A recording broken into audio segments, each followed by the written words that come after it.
What's up, guys? Vince right here. Welcome back to my One Piece arc review, where I review these different arcs, and especially this one being the after post-war, which basically happened after the whole Marineford, and that was one hell of a couple chapters, that's for sure. And man, let me tell you, it feels just so good to actually just take a breather off of like that whole war, those worries and everything. Even though that, personally, I'm just like, damn, I'm still hurt and kind of feel bad for Luffy, and especially what happened within that post-war. There's a part of me where, how they gonna come back from that? How is Luffy gonna come back from that?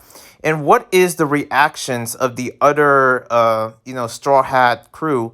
How they gotta feel about this, especially knowing that Luffy's involved and their reactions and everything. And pretty much we got a little glimpse of that, knowing that especially how how the other crew reacted, how Nami reacted, how Robin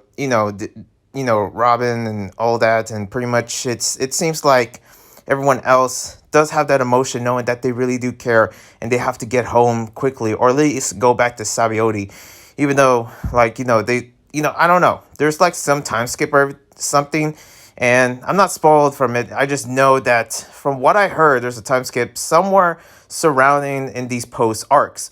And I don't know where it is. But of course, we're going to start off with the grief of, dealing with the fact that Ace's, you know, Ace's little brother has to deal with, which is basically knowing that Ace passed away, died from that, from what happened in Marineford, especially Whitebeard being dominated by Blackbeard. And I'm still kind of like, how did like Blackbeard steal its power?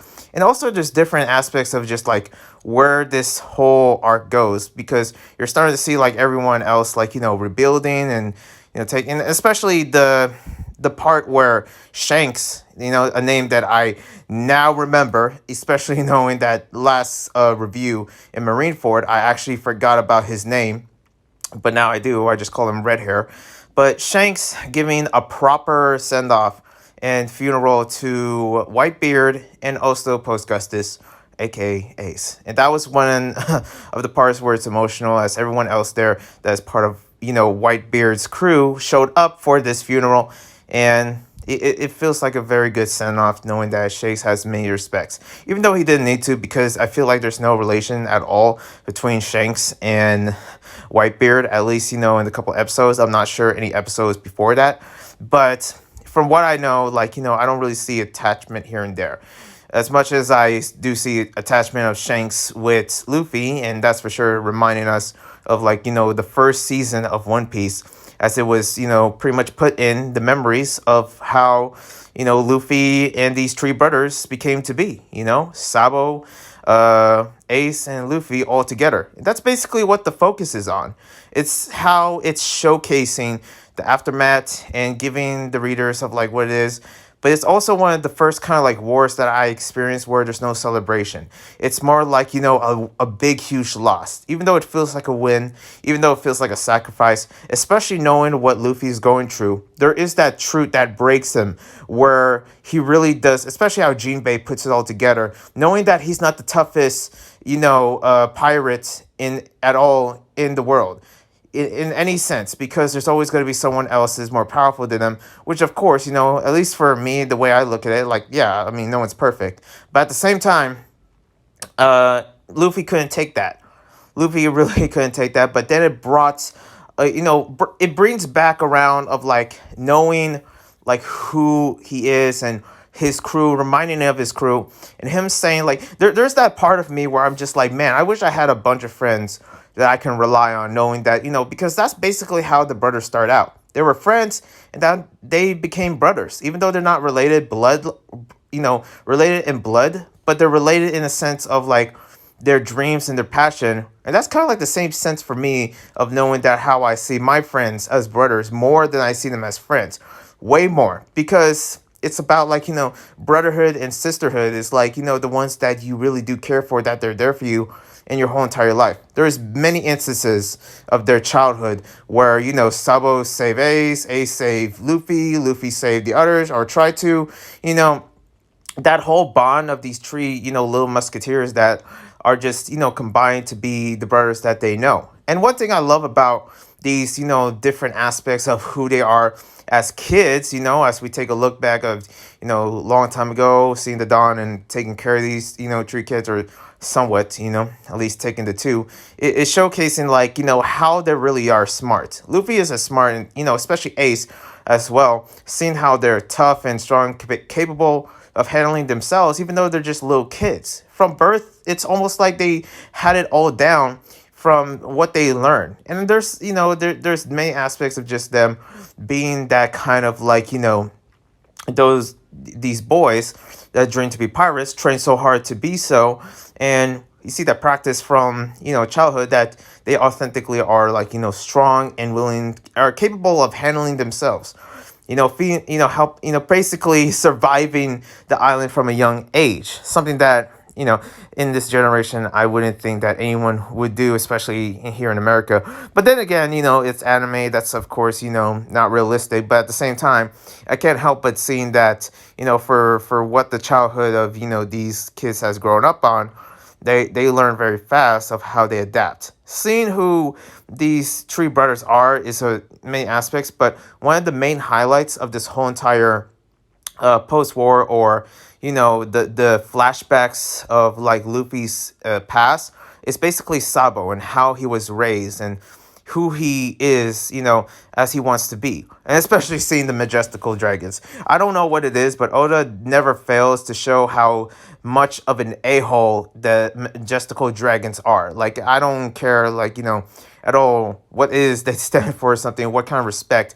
And you do see the sense of, capitalism being played throughout Sabo's past. How people care about more about money, about the success of their children, getting more money, instead of being who they are. And especially in this style that they put it in, of like what this landscape is, which really, really dictates of like where Sabo's heading, of how he couldn't just, take it with all this, because almost everybody is not human when it comes to this certain rich area that Sabo grew up in. It's monstrous, and it just brings that creepy feeling of like, this is definitely not the place where nobody should be, or that kind of lifestyle that they are raised in, because it really showcased like how messed up, how dark and just, creepy, even though it's like a light, very royal area. And especially for me, instance, that I'm into that very royal Victorian, like, style in a sense, but not like this. Not like this in a sense where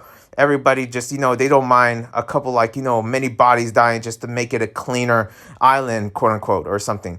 Or just having, to get rid of the gray line, and, from, the other area of the, humans, even though Sabo cares about them and grows up in that area, it's kind of like you learn very quickly of like, who you care, who you don't care.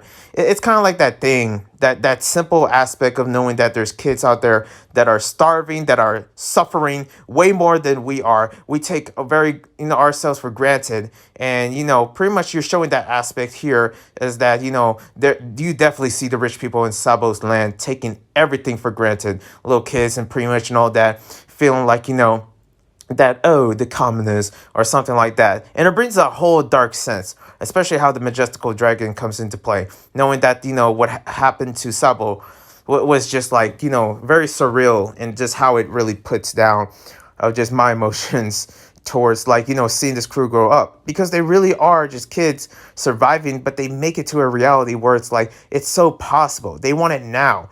And seeing how they're very, they're taught about this earlier person that is like, this old individual that actually did battle Rogers in a sense, and how they were amazed, like you see the hunger in their eyes of just like wanting to be pirates, these three pirates in general. And especially how seeing Luffy tries to be friends with with Ace, and how that grows into like, him not giving up. You do see like, Luffy in an adorable sense of like him trying, his best to be friends and wanting to grow, and also having somebody to be with even though he doesn't care about him. There's many elements of like learning points of from this particular arc, because it really brings into that, sense of childhood of what you learn, but it also brings into light of like how much like Ace really means to him, how much Sabo means to him, how much that really means for the others, the Don, and also the one that took care of Luffy, the lady, and also the older individual, and also the many others, especially Garp in a sense. Even though Garp was, in a whole, when it comes down to treating Luffy and Ace and how he treated Sabo, even like, yeah, that's questionable, but you do see how he's very just like hurt and feels like he's held accountable, and how guilty he was holding that in that scene where he got to meet the Don later on. And it seems like each of the story really shows how human they are, how valuable these people were, but then when they're gone, it just feels like it just doesn't feel right. It feels empty. Also, there's a part of me where there was this opportunity. I'm gonna talk about the Amazon Lily Island, where the men are now introduced within the island, but the older lady, pretty much forbids them to enter in Amazon Lily, basically. And there's a part of me where I wish there was there's nothing really crazy at all seen from what I've seen in the island. But it makes sense why the men are like, oh, oh my gosh, so beautiful and everything. And some of the women are like, if you touch me, I will capture you, something like that. And yeah, I don't know where all of this would be going, or what point I'm trying to make. It's just that, man, there's going to be a point where I feel like Amazon Lily is going to be somewhat like have a certain amount of men. We already see men like, Jinbei and, Luffy, of course, especially with Boa Hancock, how much she is in love with Luffy and doing everything for him despite, what Luffy is really going through. But also we see Rayleigh actually coming in, actually visiting Luffy and telling him what's going on, and actually really telling him, like, I feel like this is where the time skip is gonna start, knowing like how decisions to choose. Him discussing to Luffy about the plans to go into Sabayoti, but also, do you really want to go there, knowing that you're gonna be faced with the same thing that you did earlier on when you actually were disappeared from Sabayoti. And I was right. I was right knowing that Bartholomew, when I finally got to hear that he was very helpful, knowing just to escape from them. I feel like the true bad guy was Kizuru. It has to be, okay? That person was, the Straw Hat crew was in no ways we're gonna take him down with that kind of state of, especially with that many of like experiences that they have. They were not going to take Kizuru down. Bartholomew did his best to actually save Luffy and save the others before he was gone. And I feel like, that was a good sense of send off, and also good information later on. It took me a while to actually hear that, especially after the whole Marineford feels like centuries of that episodes. But man, it feels good to know that that's what happened within Sabayoti, as especially knowing what Bartholomew did. I always knew that he was a good person. I never knew he was like a monster or anything, but what he did, he has to do, and pretty much for the sake of his crew. I feel like he was friends with them, even though we don't ever get to see him. I'm not even sure he's alive at this point. Bartholomew is gone, but at least he did something good. Knowing that he was actually still part of Luffy's father's crew. Dragon, Monkey D. Dragon, especially how for what he did for them, or like at least Bartholomew. And I'm curious how they gotta all come together in a sense, knowing to see Eve as well in the past, of that that flashback of how they were, and also I thought that Sabo was actually gonna be in Dragon's hands. I don't know what happened. I let me tell you, I was spoiled. Okay, I've been spoiled. And I'm gonna say this. I did see Sabo, older Sabo, somewhere out there in the internet. I'm not gonna tell you where. There was just a video. I just typed Sabo, and then I saw an adult Sabo. Like, oh, he's okay. And just like that, I was spoiled. Okay. And then again, these are episodes that were just years ago. At some point, if you heard of One Piece or seen it, or at least seen a good amount of it, especially if you're watching this video, you probably, at least this is what I expect, you probably seen already the episodes of this arc, or especially later on, And then we got to see the whole entire crew freaking out, especially Usopp in the island, the Bowen Island, especially, how he's trying to survive out there. You see his emotions and everything, and how fat he has gotten, that's for sure. And really, he does care. He does care, You see the others as well. You see the man, I forget his name already. It's been a while.